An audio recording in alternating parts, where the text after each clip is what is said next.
He thought it was just another coffee order. Until he flipped the receipt, and froze.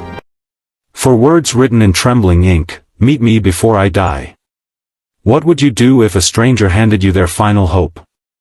Backhand index pointing right if you believe in second chances, like this video and subscribe to Kindness Stories. This story may change how you see the people sitting quietly around you. The afternoon sun filtered lazily through the windows of Café Ember, a cozy place where life drifted slowly. Michael, a 34-year-old software developer and part-time novelist, had become a regular here. Not because the coffee was extraordinary, but because something about the place felt alive, human. It was his sanctuary from emails, deadlines, and the loud loneliness of his apartment. He always ordered the same thing, black coffee, 1 sugar, no cream. But today, he was late. The line was long, and his mind was lost somewhere between a blank Word document and the weight of writer's block. That's when he noticed her.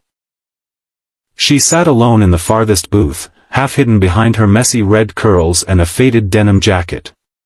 She wasn't looking at anyone. Just staring out the window like she was waiting for something, or someone. Their eyes met for the briefest moment. Hers were green, tired, and sad. Michael got his coffee, nodded politely, and sat down by the window. But he couldn't shake the feeling, something was different about her. Something was off. When he got up to leave 20 minutes later, the girl was gone. But on his table, beside his empty cup, was the receipt for his coffee. He frowned. The receipt was his. Why was it back on the table? Curious, he flipped it over. His breath caught in his throat. Written in shaky handwriting with a blue pen. Meet me before I die. 5 p.m., Riverside Bridge. His eyes darted around the cafe. She was gone. No one had noticed anything. The cashier, Sam, shrugged when asked. She paid your bill too, man, Sam said, half laughing. Guess you're lucky.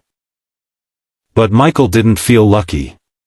He felt like someone had placed a fragile soul in his hands. He should have walked away. It could be a joke. A prank. Or a trap. But by 4:45 p.m., he was on his way to Riverside Bridge. The place was nearly empty. A few joggers passed, a dog barked in the distance, and the river shimmered in the golden light. Then he saw her. Leaning against the railing, looking down at the water, arms crossed like she was holding herself together. You came, she said without turning. I wasn't sure if I should, Michael replied softly. She turned around and smiled faintly. But you did. That's enough. For a moment, they stood in silence, the wind brushing between them. I'm sorry, she said. I didn't know what else to do. I needed someone, anyone, to listen. And you looked kind. Michael swallowed the lump rising in his throat. Are you okay? I mean, why did you write that? She looked at him with eyes so heavy they seemed ancient. I've been living like I'm already gone. Doctors say I have 6 months, maybe less. Stage 4 leukemia. I've tried treatment. It didn't help. I just wanted to talk to someone. Not family. Not a therapist. Just a stranger. Michael felt his chest tighten. She wasn't crazy. She was scared. Lonely. Brave. My name's Evelyn, she said. Michael. They shook hands, but it felt more like a silent pact. Evelyn laughed lightly. I know it was weird. But I thought, what if someone did come? Just one person. I didn't want to leave without ever feeling seen. They walked along the bridge, talking about everything and nothing. Her dreams of becoming a teacher. How she loved storms but hated thunder. How she once got lost in Venice and never felt more alive. How she'd stopped telling people the truth because it only made them cry. You're not crying, she said suddenly. I'm listening, he whispered. And that, somehow, made her smile again. When the sun dipped below the horizon, Michael asked gently, "Will you come to the cafe tomorrow?" "I might," she said. "Depends if I wake up." He gave her his number. She didn't promise to call.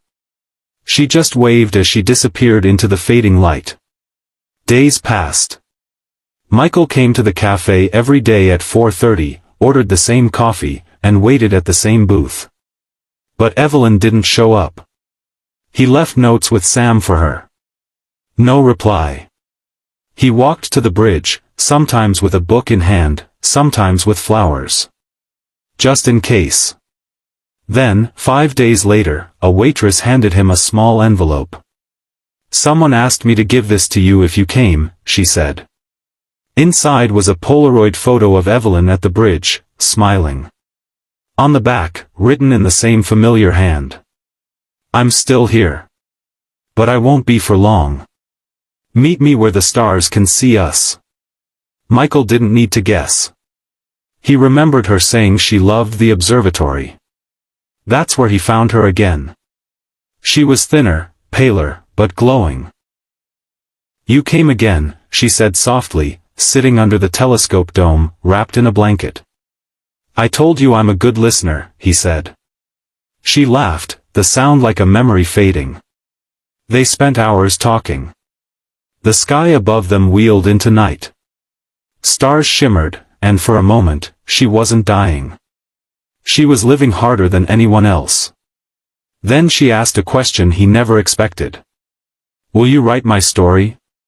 After I'm gone?" He hesitated.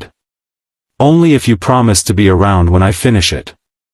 She nodded, eyes moist. "Deal." 3 weeks later, she collapsed at home. Michael rushed to the hospital, only to find her unconscious. Machines were beeping. Nurses were solemn. He sat by her side, reading her own words back to her from the notes she'd scribbled, her favorite memories, her jokes, her hope. He stayed the whole night. And in the morning, just as the sun rose, Evelyn opened her eyes one last time. "You came," she whispered. "Always," Michael replied. "I waited. Because I knew someone would write me into forever." She smiled, held his hand, and let go. Today, Café Ember has a framed photo of Evelyn near the corner booth. Below it, a simple message. "Before I died, I was finally seen." Michael published her story. It became a bestseller, The Girl Who Wrote on Receipts. All proceeds go to cancer support foundations. And every year, on the day she passed, strangers gather at Riverside Bridge, holding coffee cups and notes that say, "I see you." If this story moved you, share it. Let someone feel seen today. And don't forget to like this video and subscribe to Kindness Stories. Because sometimes, even a stranger can save your life, with just a pen and a paper.